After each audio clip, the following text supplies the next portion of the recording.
invité, il est aujourd'hui blogueur, il est membre d'associations comme Sauvons le climat ou Sciences et Technologies Action. Il est un des rédacteurs du site énergie-crise sans s.fr. Il est ancien élève d'une école normale supérieure, enseignant post-bac, et il vient défendre un point de vue particulier sur la chaîne. Je vous le présente, Philippe Hansen. Bonjour. Bonjour Marcel Bildt. Merci beaucoup d'être parmi nous pour défendre, je l'ai dit, un point de vue un peu iconoclaste finalement, puisqu'il s'agit de dire oui au nucléaire à un moment où on évoque plutôt généralement l'idée de sortir, ou la nécessité même de sortir du nucléaire, comme veut le faire l'Allemagne. Alors, ma première question, elle est simple. Quand on vient défendre le nucléaire, ceux qui se disent contre le nucléaire ont une seule réponse. Eh bien, il est membre d'un lobby, il défend le lobby du nucléaire. Donc, est-ce que vous avez des intérêts dans le nucléaire? Est-ce que vous appartenez à un lobby? Je n'ai pas d'intérêt dans le nucléaire, je n'ai un seul lobby, c'est celui de la science, celui qui permettra de conserver les conditions de vie des populations en combattant le réchauffement climatique. Voilà. Et résister pour l'Europe à la pénurie d'hydrocarbures qui se présage très rapidement pour nous. Voilà, donc c'est sur cette affirmation que moi je vais vous poser des questions dès lors que vous nous avez répondu à cette première question, je trouve importante pour les téléspectateurs. Alors les Français ont découvert à travers la série Netflix Tchernobyl et puis aussi le caractère effrayant des accidents des centrales nucléaires, on pense bien évidemment à l'explosion de Fukushima, qu'il est difficile d'évoquer la sécurité du nucléaire et donc du nucléaire français. Est-ce que vous partagez cette vision-là ? Eh bien, les réacteurs de Fukushima n'étaient pas des réacteurs aux normes des réacteurs français, c'était des réacteurs de type différent. C'est encore plus vrai pour Tchernobyl, où il y avait du graphite qui a brûlé pendant plusieurs semaines. Donc on est vraiment dans des cas très différents. Il est probable d'ailleurs que nos réacteurs auraient bien supporté l'accident de Fukushima. Au pire, il y aurait eu une fusion nucléaire comme il y a eu à Fukushima, mais une zone d'exclusion probablement beaucoup plus réduite. Alors, vous comprenez que quand on voit cette série de Tchernobyl qui a eu un énorme succès, quand on voit même encore aujourd'hui un accident sur une centrale Seveso à Rouen, seulement Seveso, et la difficulté de gestion, la possibilité de pollution de la Seine, etc., on se dit que est-ce que l'on a la capacité de pouvoir résister et optimiser, entre guillemets, le mieux possible un accident qui se déroulerait sur une centrale française? Ben ça, on n'y a pas pensé depuis Fukushima, on y a pensé depuis 1979 TMI. Donc nous, nos réacteurs n'auraient pas explosé à Fukushima. Nos réacteurs n'auraient pas explosé parce qu'il y avait des recombineurs passifs. Qu'est-ce que c'est qu'un recombineur passif? C'est une sorte de pot catalytique qui brûle l'hydrogène. Donc déjà, ça n'aurait pas explosé chez nous. Ensuite, chez nous, les rejets sont filtrés. Donc il y aurait beaucoup moins de rejets qu'à Fukushima. Alors ce qui se passe, c'est que nos réacteurs sont de plus en plus sûrs. Et là, on atteint franchement, avec l'ajout de 2 groupements électriques, quelque chose d'assez aberrant. On a 7 sources électriques indépendantes. On est à peu près sûr de ne pas perdre l'électricité sur nos réacteurs en France depuis les dernières normes. Alors, vous avancez donc un argument simple, c'est que le nucléaire, il est propre. C'est propre. Est-ce que c'est propre en France seulement ou est-ce que c'est propre partout dans les 33 pays, je crois, Alors là, c'est propre surtout en France, parce qu'en France, lorsque vous avez du combustible usé, on vous le retraite et vous avez quelque chose de très propre parce que vous avez ce qui n'est pas encore utilisable et conservé dans des fûts de verre. Et le verre, c'est vraiment ce qui est le plus écologique pour le nucléaire parce que vous avez une stabilisation chimique de l'aval du cycle nucléaire. On pourra réutiliser les éléments qui sont à l'intérieur. Je pense d'ailleurs que c'est même pas la peine de les enfouir tellement le verre et l'acier assurent une sécurité à ce niveau-là. Cette insécurité liée au nucléaire, c'est pour vous un fantasme? Pour moi, elle résulte d'une manipulation d'opinion qui dure depuis 40 ans, aussi bien dans les médias, il faut le dire aussi dans l'enseignement, où tous les livres de physique ont une éolienne sur leur couverture. Mais à quelle fin alors? À quelle fin? C'est à peu près clair que la communication n'est pas libre, la culture n'est pas libre. Là, les questions énergétiques ont été monopolisées par une petite partie de l'opinion. Je pense par exemple que vous avez entendu parler du scénario Négawatt. Est-ce que vous avez entendu parler du scénario Négatep? Est-ce que vous avez entendu parler du logiciel de Henri Prévost pour simuler un scénario énergétique? Non, parce que on présente seulement Négawatt, qui est une aberration économique, qui est irréaliste au niveau des perspectives de consommation. Et c'est ça qui a abouti à une loi qui nous empêche de sortir des fossiles en limitant la puissance nucléaire dans notre pays. Alors, on va avancer toujours, parce que quand on parle du nucléaire, il y a une question aussi qui fait peur, c'est les déchets nucléaires. Et d'après l'ANDRA, qui est l'Agence nationale pour la gestion des déchets radioactifs, plus de 1 600 000 mètres cubes de déchets actifs, radioactifs, s'accumulent sur le territoire français. Et cela correspond, et ne comprend pas d'ailleurs les matières radioactives. Qu'est-ce qu'on en fait ? Alors ça, qu'est-ce qu'on lègue voilà, à notre... non, 1 million de mètres cubes. Alors déjà, il faut comprendre que cette propagande, elle résulte de termes globaux comme énergie renouvelable, déchets, Fukushima. Fukushima, je vous ai dit déjà que par rapport à la réalité, c'était pas pareil que les réacteurs français. Ensuite, le terme de déchets... il veut rien dire aussi, parce que les millions de mètres cubes dont vous parlez, c'est des choses qui sont très peu irradiées. Parfois, je peux même vous citer l'exemple d'un morceau de granit qui est sorti d'un centre nucléaire qui était obligé d'être mis dans les déchets parce qu'il a fait sonner la sonnerie à la sortie. Donc là, vous avez des matières qui occupent peut-être 1 million de mètres cubes, c'est-à-dire quoi, 1 km² dans les centres de l'Aube. Combien vous pouvez mettre d'éoliennes sur 1 km²? Peut-être une ou deux. Eh bien, ces matières, elles reviendront à la radioactivité naturelle dans 300 ans. Donc on peut dire qu'en 300 ans, on consomme peut-être 3 km². Et ensuite, le reste, la radioactivité dont on parle, qui est importante, c'est celle qui est dans les verres. Celle-ci, c'est de l'ordre de 10 000 mètres cubes. Sur 300 ans, ce sera 70 000 mètres cubes si on double la production nucléaire. C'est un volume totalement réduit. Et dans 300 ans, vous avez la radioactivité des fûts qui aura baissé d'un facteur 1000. On pourra les déplacer encore plus facilement ou les retraiter. Alors, dans ce cas-là, je comprends encore votre réponse. Est-ce que vous vous dites que c'est pas insupportable d'entendre, par exemple, qu'on fasse pour non plus des enfouissements à des centaines de mètres sous terre, mais que, par exemple, on fasse du stockage à sec en subsurface, de façon à ce qu'on puisse au moins surveiller ces déchets, voir ce qu'il en advient. Alors, je vous dis, ce ne sont pas des déchets. Dedans, il y a des éléments... des métaux importants. Alors peut-être que quand on a pensé à les mettre dans des fûts, ils ne valaient pas très cher, mais aujourd'hui, vous avez 8 milliards d'euros de ruthénium, de rhodium, de palladium dedans. C'est plutôt des choses qu'il faut conserver.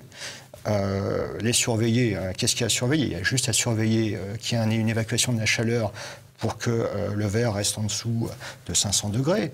Mais sinon, il n'y a rien à surveiller. Vous les laissez là, de toute façon, la Hague est surveillée, il n'y a pas de problème. Bon. Il y a eu des transports de déchets nucléaires, ça existe. Est-ce que vous ne pensez pas que ce n'est pas inutile? Ça, voilà. Non, mais le fût, il arrive à la Hague quand il sort vitrifié. Pour l'instant, il est à la Hague. Il y a eu des transports de déchets. Ah oui, oui. Non, des transports de combustible usé, oui. Oui, dans des fûts qui résistent aux explosions. Est-ce que ça, c'est utile? Ben oui, parce qu'il faut bien retraiter. Donc on centralise le retraitement. Alors, il y a quand même un argument des antinucléaires qui paraît quand même recevable, peut-être plus recevable que ceux que vous avez évacués, c'est que le nucléaire ne favorise pas la sobriété énergétique. Ça, c'est un argument qui est quand même que vous pouvez entendre. C'est vrai est-ce qu'on doit continuer en 2020 à entretenir le mythe d'une énergie qui serait inépuisable parce qu'en retour, cela pousse à une consommation importante de l'électricité? Non, mais le seul problème, c'est que ces termes-là, ça doit être évalué quantitativement. Vous ne pouvez rien dire sur la sobriété ou pas. La sobriété, on ne consomme pas plus d'énergie que dans les autres pays parce qu'on a le nucléaire. On consomme moins d'électricité que les Américains. On consomme moins d'électricité que les Suédois. On ne peut pas réduire la consommation électrique par deux. Ce que dit Négawatt dans son livre « La maison des négawatts », ça s'applique à la chaleur, mais c'est penser qu'on arrivera à réduire la consommation électrique par deux. Ça, c'est un mythe. Oui, non, je suis d'accord, il faut absolument qu'on ne gaspille pas l'électricité, mais vous avez un système économique à faire tourner et vous ne pouvez pas attendre que le vent tourne pour faire fonctionner vos radios, vos ordinateurs. Alors, l'argument que vous avancez aussi, et qui est quand même très recevable, et qui est même essentiel d'ailleurs, c'est que le nucléaire est renouvelable et qui contribue à l'indépendance nationale. Ça, c'est un argument très fort. Encore que, hein, l'Allemagne, elle est aussi soucieuse de sa souveraineté, elle est aussi soucieuse quand même de son indépendance, et elle tourne le dos au nucléaire pour privilégier les énergies renouvelables à long terme. J'en conviens. Alors, oui, alors le terme renouvelable, le nucléaire n'est pas renouvelable politiquement, parce que c'est une décision européenne qui l'a exclu en 2008, mais physiquement, le nucléaire est renouvelable. Il est renouvelable parce que dans un premier temps, on produit du plutonium. Le deuxième temps, alors, ce cycle-là dure assez long, dure 60 ans. Alors quand évidemment, vous êtes déjà en train d'ouvrir une déchetterie pour des panneaux photovoltaïques qui ont été installés et vous allez bientôt déconstruire des éoliennes, le premier cycle de 60 ans, vous ne le voyez pas. Mais une fois qu'on a consommé de l'uranium naturel, on met de côté de l'uranium appauvri et du plutonium, et là on fait un nouveau type de réacteur qui a une perspective de 1000 ans. Et c'est ensuite 1000 ans, plusieurs milliers d'années, suivant la consommation. Et ensuite on a une dernière perspective, c'est de pouvoir extraire pour ces derniers réacteurs de l'uranium de l'eau de mer, c'est-à-dire les 20 000 tonnes d'uranium d'eau de mer qui sont apportées par les fleuves, ils permettraient d'alimenter ces réacteurs dans quelques milliers d'années. Donc ça, c'est pour la question renouvelable, mais pour la question de l'indépendance. Hein, c'est vrai que l'Allemagne, elle doit sortir du charbon d'ici à 2038. Elle tourne le dos au nucléaire. 30% de son électricité est aujourd'hui d'origine renouvelable, 65% à l'horizon 2030. Donc l'Allemagne essaie de démontrer qu'il y a une alternative au nucléaire et au charbon. Ah non, elle ne démontre rien du tout. C'est-à-dire que quand vous regardez la perspective du système électrique allemand en 2050, eh bien là, vous voyez qu'elle se base sur des importations. Donc un quart de l'électricité sera importée. L'Allemagne, là, elle est en train de montrer que l'utopie du vent et du soleil, c'est un échec. Il y a même Bild qui ne se demande pas si on ne va pas retourner dans le nucléaire. Bild Zeitung. Bild Zeitung, oui. Je ne me pose pas les mêmes questions. Donc, au contraire, enfin, ce qui se passe, c'est que l'indépendance, c'est le nucléaire, parce que pour nous, les éoliennes et les panneaux photovoltaïques sont importés. Ça fait, si on continue la pseudo-transition, ça aurait un coût de 1 à 2 milliards d'euros par an, alors qu'on a déjà un déficit commercial qui est énorme. Ensuite, le nucléaire, au contraire, lui, il permet de financer des importations d'uranium par les exportations d'électricité. Et ce qu'on ne sait pas, c'est que depuis qu'on a l'usine d'enrichissement par centrifugation, on pourrait réutiliser l'uranium de retraitement. Donc chaque année, on importe à peu près, avec ce qu'on importe d'uranium, non seulement on a le plutonium dont je vous ai parlé, mais on a aussi l'uranium de retraitement qui permettrait de produire un trimestre d'électricité. Pour un an de consommation, on a un trimestre d'électricité possible. Alors, moi je vous suis bien, Monsieur Hansen. J'essaie toujours de me faire l'avocat du diable. C'est un peu mon rôle ici. Et je comprends tous les arguments qui plaident en votre faveur. Et par exemple, on arrive à ce que la France dispose d'un coût très faible de l'électricité et que l'Allemagne finira par avoir besoin du nucléaire français pour sa propre consommation d'électricité. Alors, moi, je veux bien cela, mais il y a aussi une autre vérité quand même qui oblige à dire que le parc nucléaire français existant, il est vieillissant et que son remplacement ou la prolongation même de son fonctionnement va coûter très très cher. Qu'il faut bien se dire que si l'électricité est peu chère, néanmoins, le remplacement des centrales ou même, je dis une nouvelle fois, leur prolongation de fonctionnement va coûter une fortune. Ah non, ça coûte pas cher, ça coûte 50 milliards d'euros, c'est-à-dire 1 euro par watt. C'est peut-être le prix de l'investissement dans l'éolien qui tourne 3 fois moins. C'est ce qu'il y a de moins cher de prolonger les centrales existantes. C'est ça, enfin économiquement, c'est ce qu'il y a de moins cher. Alors pourquoi on n'a pas pris la décision? On attend encore jusqu'à 2020 pour prendre les décisions qu'on attend sur la prolongation de fonctionnement, le remplacement de notre, notre parc nucléaire. Enfin, on a toujours pensé qu'on devrait changer les échangeurs de chaleur. On a fait ça calmement, c'est tout. Ce qui se passe, alors, en revanche, pour le renouvellement avec d'autres réacteurs, là, on subit la pression politique. Il faudrait commencer à construire des EPR maintenant pour sortir du pétrole et pour renouveler le parc.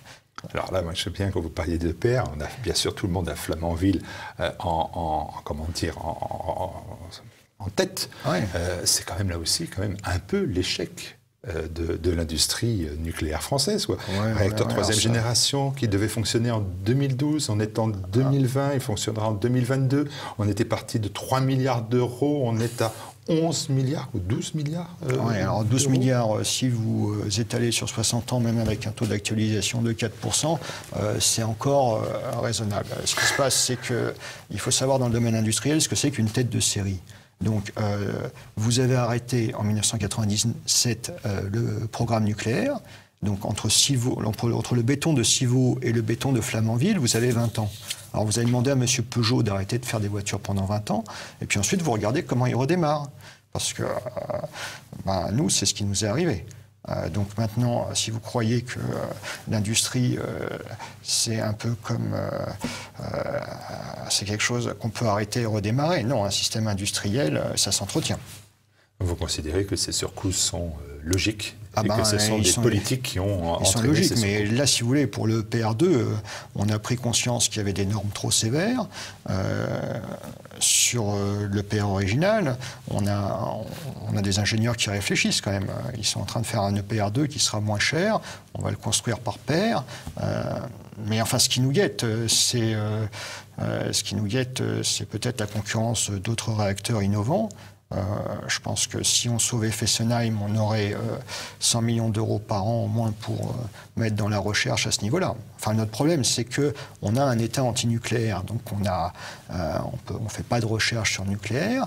On a quand même la décision d'arrêter Astrid qui a eu lieu récemment.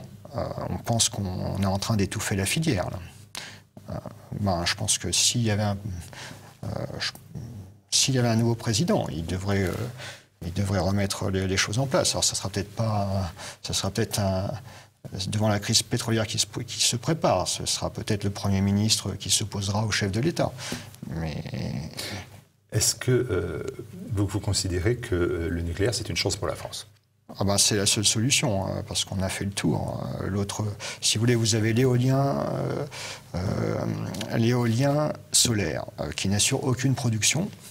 Donc, vous êtes obligé de l'accompagner de gaz. Donc, si vous voulez, là, soit vous mettez de l'éolien solaire et ça vous coûte cher parce que vous avez un double investissement par rapport au nucléaire, vous arrêtez le nucléaire. Soit vous avez d'éolien solaire plus gaz et vous payez la transition pour avoir plus de CO2. Donc c'est quand même facile à voir qu'il faut s'arrêter de mettre de l'éolien et du solaire.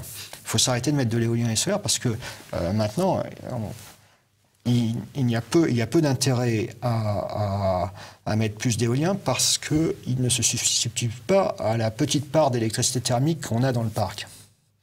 Donc c'est pour ça que ça n'a plus aucun intérêt. Mais ça fait 10 ans qu'on le dit. Je vois que le GIEC retient que le nucléaire appartient au scénario visant à contenir le réchauffement climatique. Ma question, elle est maintenant d'ordre plus général. Je comprends bien sur la défense du nucléaire français et vos arguments, je les reçois parfaitement. Indépendance, sécurité, sûreté, pureté, cherté, le caractère peu cher de l'électricité. Alors, le nucléaire, lui, il est en légère progression dans le monde. En 2017, il y a 455 réacteurs qui représentent plus de 10% de la production d'électricité sur Terre. Est-ce qu'on peut se porter garant, pas vous, encore que, est-ce que vous pouvez vous porter garant des 455 réacteurs comme vous l'êtes garant de ceux qui sont en France? Ou est-ce que vous vous dites, et vous me dites, bien non, il y a des réacteurs qui posent problème? Alors, depuis Fukushima, je ne m'engage pas pour les réacteurs à l'étranger, mais ce qui se passe, c'est que pour sauver le climat, il faudrait faire dans le monde ce qu'on a fait en France, c'est-à-dire lancer environ une centaine de réacteurs par an dans le monde. Ça, c'est un scénario, c'est le seul scénario qui permet d'arrêter le réchauffement climatique, pas n'importe quel type de réacteur, et on arriverait à contenir le réchauffement climatique à 2 degrés en 2100. Oui, c'est l'idée que, par exemple, il y ait de nouvelles capacités nucléaires, notamment dans les pays comme en Chine, comme l'Inde, comme les États-Unis, qui sont les pays les plus pollueurs. Vous considérez que c'est aussi une avancée? Ah ben oui, il faut en faire plus. Mais est-ce qu'elles sont contrôlées? Elles sont contrôlables? Est-ce que c'est pas Est-ce qu'on n'aura pas des centrales nucléaires low cost, si vous autorisez ce terme-là? Les Chinois, ils construisent leur EPR plus rapidement que nous. Les Américains, vous dites qu'ils ont construit, ils sont plutôt en train de fermer des réacteurs à cause de la concurrence du gaz. Oui, en revanche, les Indiens, les Russes construisent des centrales pour exporter plus de gaz vers l'Europe. Oui, c'est ça la réalité. Dernier argument quand même qu'il faut évoquer, est-ce qu'on n'est pas aussi en face d'un vrai problème de décompétence? On parle de cette notion-là, je veux dire que bon, voyez, on voit pour Notre-Dame qui est plus difficile de faire, on a plus de difficultés à refaire une cathédrale qu'on a eu à la faire il y a eu 100 ans. Est-ce que là aussi, on a les compétences pour reconstruire, transformer ou construire les centrales nucléaires qui ont plus de 20 ans, plus de 30 ans? Est-ce que cette compétence-là, on ne l'a pas perdue? On a beaucoup plus de compétences pour la modélisation des réacteurs, on a peut-être moins de compétences pour les soudures. Ce qui se passe, c'est que le programme nucléaire, on l'a fait avec 200 000 ingénieurs, cette fois on en a 1 million. Donc s'ils étudient un peu la question, ils pourraient voir que c'est la meilleure solution. Ce qui se passe, moi, ce que je remarque, c'est surtout l'incompétence des journalistes. Parce que depuis le temps qu'on dit que des sources variables, ça ne s'intègre pas sur le réseau, et qui continue à nous dire il faut plus d'éolien, plus de solaire. Là, si vous regardez l'audition de Jean-Marc Jancovici à l'Assemblée nationale du 16 mai 2019, vous verrez que le but, c'est d'arrêter de mettre 25 milliards d'euros qui ne servent à rien dans les parcs éoliens en mer. Vous me dites que le nucléaire est cher. Là, il y a RTE qui a donné ses coûts d'investissement. Vous avez 7 milliards d'euros rien que pour raccorder les parcs éoliens marins au réseau. 7 milliards d'euros, c'est le surcoût de l'EPR, quoi. Donc là, il faut arrêter la gabegie. Vous avez 30 gigawatts de solaire qui sont prévus. 30 gigawatts de solaire, le solaire, ça produit en opposition avec notre consommation. Allez, encore 30 milliards. Si vous voulez, les engagements sur les quelques pourcents d'électricité éolienne et solaire, on en est à 120 milliards, peut-être plus avec l'éolien en mer si on continue. C'est à peu près le coût du parc nucléaire initial avec la REC, quoi, pour nous. Donc les grands nombres, ils doivent être divisés par la quantité d'électricité produite, par la qualité de cette électricité. Quand vous avez de l'éolien et du solaire, vous ne garantissez aucune production. Donc c'est à peu près clair que le coût de production de l'éolien et du solaire doit être comparé au coût marginal du nucléaire. Et là, on est imbattable puisque le nucléaire, c'est pratiquement de l'investissement. Mais si vous voulez, dans le coût physique, ce qu'il faut comprendre, c'est que lorsque vous faites de l'éolien et du solaire, vous extrayez de la matière du sol. Et pour le nucléaire, vous extrayez à peu près la même quantité de matière. Ce qui se passe, c'est que nous, dans notre programme de déploiement du nucléaire, on arrivera probablement à extraire nos 12 millions de tonnes d'uranium pour multiplier la consommation d'énergie mondiale par 3 et le PIB par 6. Les scénarios mondiaux de Jacobson, etc., ils jouent à consommation constante. Alors, consommation constante, alors que vous avez les Chinois et les Indiens qui se développent, je ne sais pas comment ils font, et ceux-là, ils n'ont pas assez de cuivre. Hein, vous regardez, donc eux, ils ont des verrous aussi. Donc, ce qui se passe, c'est que là, on va être en crise pétrolière bientôt. Pour la France, notre seule solution, c'est de construire une vingtaine d'EPR supplémentaires. Oui, en crise pétrolière, là aussi, ça fait 40 ans qu'on annonce la crise pétrolière, quoi. Je peux vous retourner la même phrase que ce que vous me dites. Mais là, ce qui se passe, c'est que les Américains l'ont évité parce qu'ils ont foré comme des fous chez eux. Mais est-ce qu'on va arriver à forer comme les Américains en Algérie, en Australie, en Russie, pour augmenter encore la production de pétrole? C'est pas sûr, parce que les Américains, ils avaient des capitaux, ils avaient 3/4 des appareils de forage. Si on arrive à maintenir la production pétrolière, on pourra encore une vingtaine d'années vivre comme on vit. Mais si on n'arrive pas à répondre à la demande, on va avoir une crise pétrolière, peut-être une crise pétrolière molle où le cours du pétrole va augmenter, va passer à 100 $. C'est ça notre problème. Et nous, en France, en Europe, on n'a plus d'énergie fossile. Donc il faut électrifier nos transports, électrifier nos chauffages par des pompes à chaleur. On peut se reposer seulement sur nucléaire plus biomasse. Pourquoi cet engagement pour le nucléaire? Comment c'est né? Parce que on ne fait pas partie d'un lobby, c'est-à-dire qu'on n'est pas financé. Voilà, disons les choses clairement, on ne trouve pas un intérêt financier à l'affaire. Comment ça vous a pris? Est-ce que c'est face à une injustice ou c'est une passion? Il y a une quinzaine d'années, mon maître, c'était Jean-Marc Jancovici. Donc au départ, je croyais que la 380 c'était bien, etc. Ensuite, j'ai compris qu'on avait un gros problème avec le réchauffement climatique et avec la pénurie d'hydrocarbures. En fait, Jean-Marc Jancovici, là, il va dans les grandes écoles pour expliquer qu'on a le choix qu'à la croissance zéro. Non, on n'a pas droit qu'à la croissance zéro, parce que dans le PIB, ce qu'on appelle la croissance, c'est la croissance des flux monétaires. Hein. Vous avez la redistribution, l'éducation, la défense, la culture. Alors, si vous voulez diminuer les flux monétaires dans ces parties-là, vous allez avoir les gilets jaunes. Donc il faut arrêter de jouer avec l'énergie, avec la décroissance comme ça. Il faut absolument qu'on continue à croître parce qu'il y a des gens qui ont besoin d'avoir un meilleur niveau de vie. On a besoin de croître parce qu'on a une dette. Et donc on a besoin de croître parce qu'on doit assurer notre défense et notre sécurité. Et ça, si vous faites croître le PIB, il faudra forcément, quand les gens vivront un peu mieux, ils consommeront un peu plus d'énergie. Je vous le dis,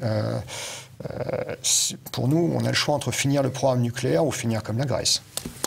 Merci beaucoup Philippe Hansen d'être venu sur TV Liberté défendre un peu l'autocollant, on va dire, avec ce soleil au milieu marqué oui au nucléaire. C'est un autocollant que je ne connaissais pas et je vous remercie énormément de vous être prêté déjà au jeu du question-réponse et bien évidemment du fait que je vous ai posé toutes les mauvaises réponses auxquelles vous avez apporté des réponses, des mauvaises questions auxquelles vous avez apporté des réponses que les téléspectateurs de TV Liberté vont pouvoir juger en laissant d'ailleurs un commentaire sur cette prestation. Merci beaucoup Philippe Hansen. Très bien, écoutez, c'est moi qui vous remercie de m'avoir accueilli parce que je n'ai pas réussi à passer sur France Culture.